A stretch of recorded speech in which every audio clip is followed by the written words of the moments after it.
Assalamualaikum warahmatullahi wabarakatuh. Perkenalkan, nama saya Berliani Ramanda dari Akuntansi Perpajakan kelas 3B dengan NPM 217550040. Di sini saya akan menjelaskan ringkasan tentang kas setara kas dan rekonsiliasi bank.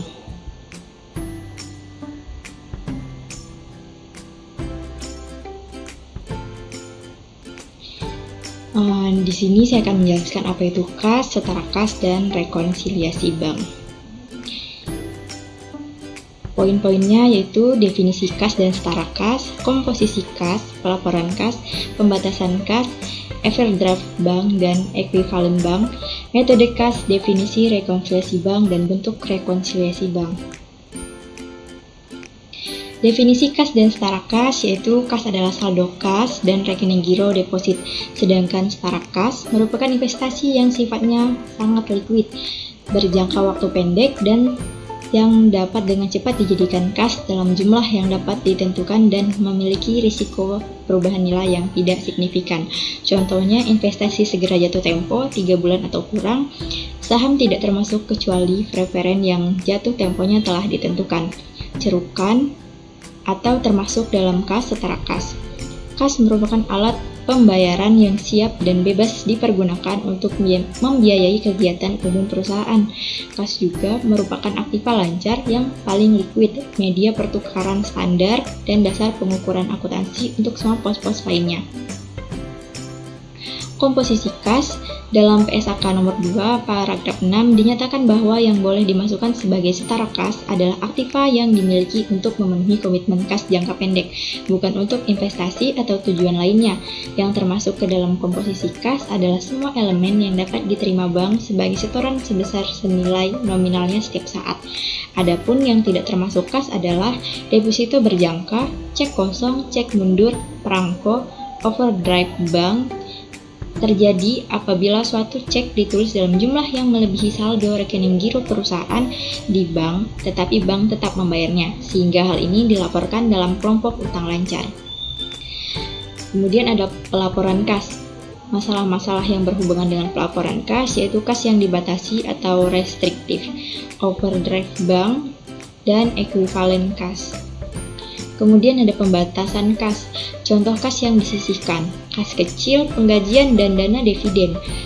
Jika jumlah kas yang disisihkan tidak material, maka ketika dilaporkan dalam laporan keuangan tidak dipisah dengan kas reguler.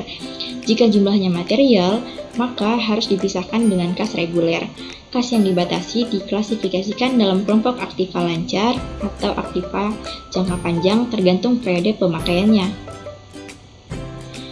Kemudian overdraft bank dan ekuivalen bank.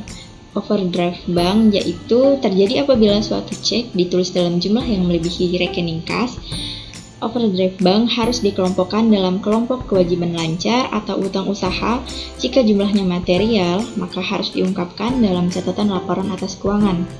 Kemudian ekuivalen bank merupakan investasi jangka pendek yang sangat liquid, yang segera dapat dikonversi menjadi kas begitu dekat dengan jatuh temponya 3 bulan atau kurang.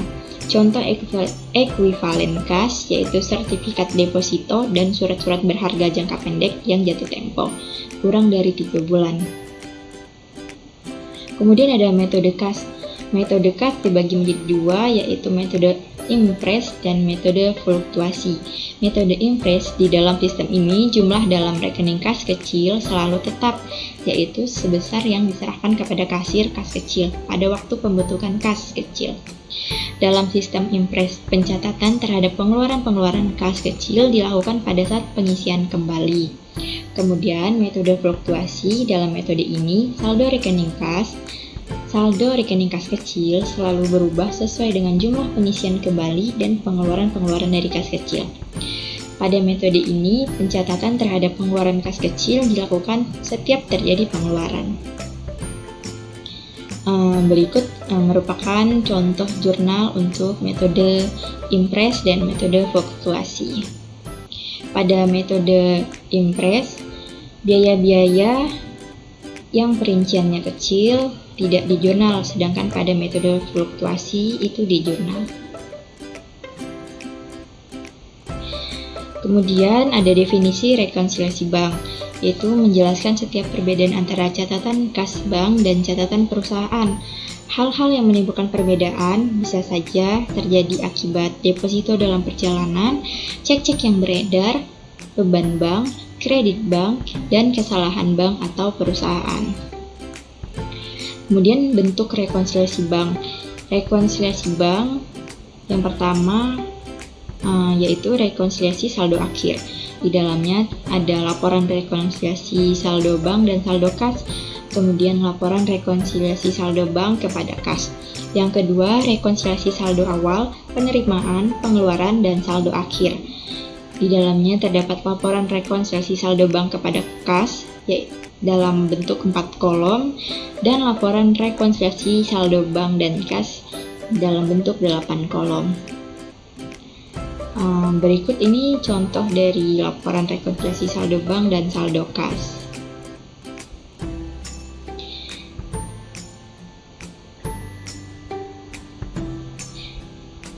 Mungkin sekian yang dapat saya sampaikan. Saya akhiri. Wassalamualaikum warahmatullahi wabarakatuh.